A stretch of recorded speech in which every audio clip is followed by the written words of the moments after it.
Hello everyone, and welcome back to In the Greenhouse, the relaxing little behind-the-scenes series here with Seri as we go over some of the awesome questions that you guys have given me from our community, and we have some really fun ones about the community today. But before we get into the questions, we're going to jump into the greenhouse, and I'm going to reveal something. When I grew the plants to see what sort of mutations we would get from mixing up our little seeds with some of this awesome mutation liquid, well, it turns out I couldn't tell what had happened because we used the mutation liquid on seedlings. I didn't see the change, so they just looked like normal plants to me. I got it.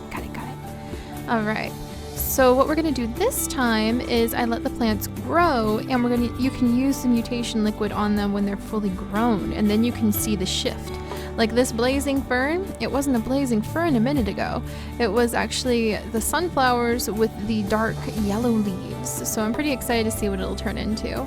But while we get those going, I'm also going to get a couple of these fabled lemon bushes fertilized, or pollinated I should say, so that we can sell the rest, because we do need money. Playing with mutation liquid is very fun, I have to admit it, but it's a very, very expensive hobby. So now we've got these 5 little guys, and we've got 5 uses of the mutation liquid. So we're going to go down one by one and see what they turn into. It could be something cheaper, or it could be something rare. It could be something we've never seen before. There's over 500 plants in Plant Tycoon. And we're going to start with the Mystic Pear Cactus, which is actually a pretty cool one. I wonder, I don't think we have the Mystic Pear Cactus. So Mystic Pear Cactus, guess what? It's your lucky day. You get to stay the way you are, but I know we have plenty of fabled grass. So we're going to go ahead and go boink. Ooh, and now it's a fabled orchid. All right, well, we've got that one. Let's see, fabled fern too. Ooh, we don't have the jalapa fern yet. There we go. Oh, there's another dragonfly. Oh, I missed. Dang it. Ooh, nice. So we will keep the... Ooh, and a butterfly. Nice. The blazing fern turns into the blazing gladiolus. And actually it sells for quite a bit more that way, so we might as well sell it. And the viola pear cactus turns into...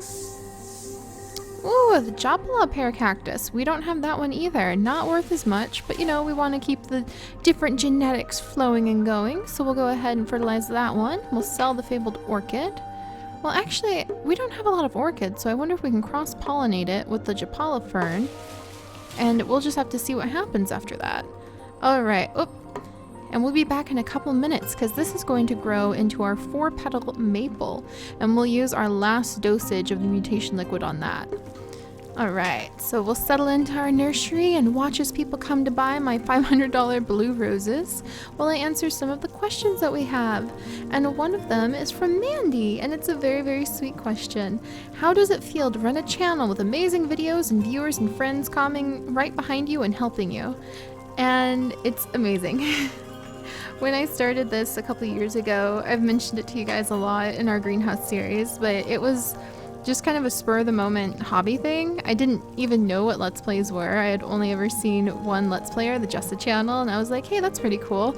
I want to try that out. And it took me months. It was actually probably 3 or 4 months after I put my first videos on YouTube that I even found out about Minecraft Let's Plays or the Yogscast. It was almost a year and a half after I started doing this before I learned about the big names like PewDiePie, I think is his name. Those guys, I've never heard of them. And I learned about Cupquake, actually, from my niece, who watches her quite a bit. And so I just hadn't been introduced to it. And it's amazing because I never knew the potential. So to me, watching it grow and watching the community grow and watching as people really got involved, it was constantly surprising because I didn't know that it was such a big deal. I didn't know it was a daily part of so many people's lives, or even businesses, or even like jobs for people. So it was really exciting. And seeing the community grow is the best part of it, because I love seeing other people get really curious and into what they do, their aspect of their passion of the natural world, or teaching, or learning, or nature. There's so many different ways that people can go, yes, I love the natural world, I love biology. Some people, when they say that, they mean that they love fish, or they love horses, or they love the science study stuff. So it's just really fun to see how everyone experiences it a little bit differently, but everyone in the community has a common bond. So that's really fun, and all of the kind people we have. I've worked really hard to try to keep our channel a safe, kind place, where people can come and feel like they can talk to others with the same interests. They can comment, and no one's going to jump on them or be mean. YouTube comments a couple years ago used to be a really nasty place that you couldn't really do anything about. And now I really do my best to try to diligently maintain the comment section and make sure that the people who are commenting are doing so in a polite way, and the people who aren't polite leave immediately, because I just don't want anyone to feel nervous about having to scroll down and like, oh no, what am I going to see? I just don't want them to feel like that. That's not the kind of community I want for us. But it's fantastic. So it's a fantastic feeling, and it has changed my life, because this is now what I try to do for my daily life, and I plan on doing some really big things with our zoo bites and upcoming science bits, more educational content. So it has completely changed my life. I really love it.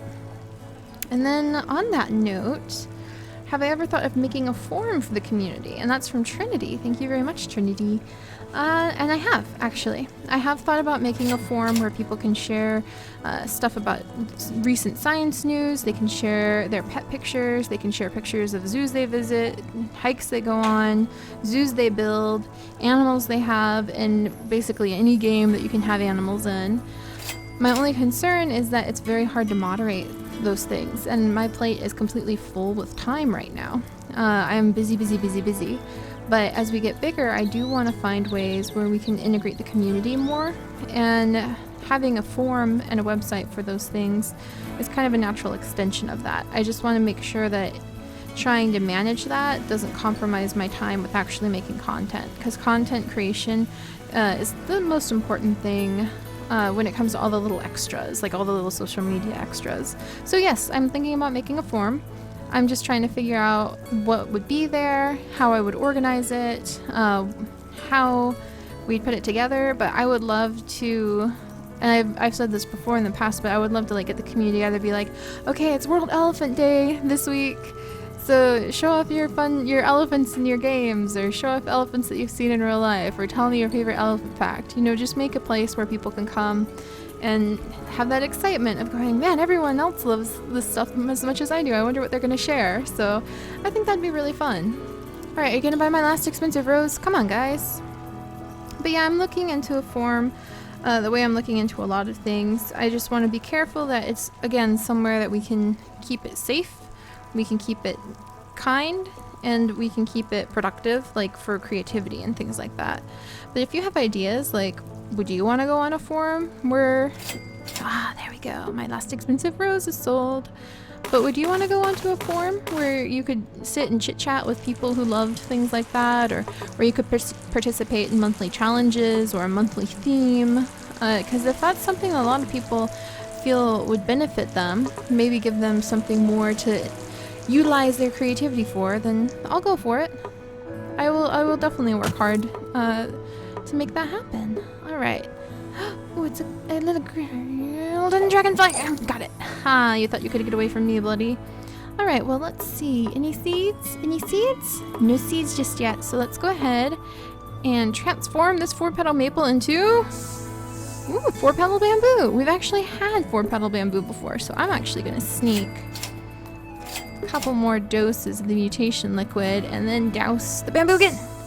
Ooh, I don't think we've had that bamboo, so we'll go ahead and grab those. Here we go. Nope, everyone's growing kind of nice and slow. Alright, I'm just gonna, do we have these seeds safely tucked away? Yes, I do. Alright, come here, you. Out, you. There we go. So these guys can just be planted and sold. I'm trying very hard, and no, it doesn't look like I'm being successful at it, to clear out some seed storage space. But we're getting there. We're getting there. Alright. Oh, there we go. Another little guy to plant over here. Put you there. Do I have these guys? Yes, I do. I'm back up.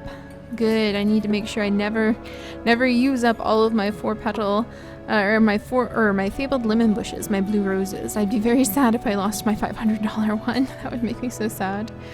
But all right, and then the last question for today is also another thing related to the community, and it's actually from Musky C, and will you ever make a series for people to be in person and not just NPCs?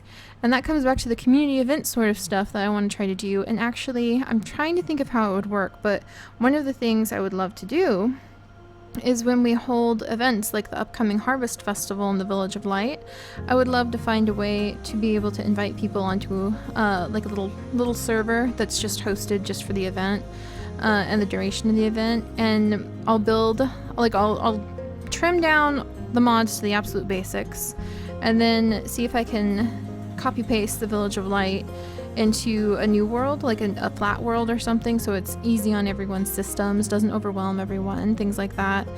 And then in the Village of Light, I'll build like the festival grounds, the festival games, have little like salespeople or something. So basically I want to make it so that I could host a temporary server and then say, okay, from this time to this time we're going to be having the Harvest Festival, and then anyone with a Minecraft account can log in and join in the Harvest Festival, and I'll record during that time, maybe put together like the best of or just some different things. I could hopefully make up some mini games or something, or it could just be a fun thing where everyone kind of does a meet and greet. I don't know, but I would love to do community events like that where everyone can just jump in and get together and have fun. So that's on my list. But that would be a series that would include you guys in person. And I thought the easiest way to do that might just be to invite like 10 people to the Harvest Festival at a certain time and date. But I don't want people to feel like everything has to be through lottery. But I also wouldn't be able to handle the crush if like 300 people showed up, or how do I manage it if someone wants to come and try to troll. So it's one of those things where yes, I would love to have people come in. I just have to think very carefully about how I would instigate that. And it might have to be in a little bit more of a controlled manner than I want, but what I might do is if we do something where only a few people can come, because I have to moderate it carefully and make sure people don't jump in, be jerks, troll, stuff like that, then what I will do is put the world up for download so that other people can participate in the like village at least, so that they can enjoy just knowing that they joined in, and they can send in pictures and screenshots from what they did if they want. So I'm keeping my mind open and trying to be really creative about ways that you guys can get involved in person. I definitely want that to happen. One of the things I'm thinking about doing when we launch our Patreon is that patrons, because I don't think anyone's going to pay money just so they can troll, even if it's just $1 a month. That's my hope. The patron thing is kind of like something you hide behind, like, okay, these are actual people who are committed. I'm not just going to get some meanie person. But I'm thinking of putting in a lottery, so once a month I'll invite a patron on who wants to come, and they can come and visit the zoo. So I'm hoping that'll be a cool thing to do, and it'll reward, and I hate saying it like that, but it'll be something like a perk for the people who are really committed. And I know not everyone can afford to even give $1, so I'm trying to come up with lots of ways where everyone can feel like a part of the community. It's just really tricky because it sounds simple, but then you get into issues of security, issues of how many people show up. But I'm determined. I'm determined to make it fun for you guys. So if you have any ideas on how you can get included, or what you think sounds fair or safe, because I want to keep everyone in this safe, then let me know, and then we'll figure it out together. So I'm going to keep an eye on these seeds and these slow selling blue roses, and then we'll come back and answer some more fun questions next time. I'll talk to you guys later. Bye bye.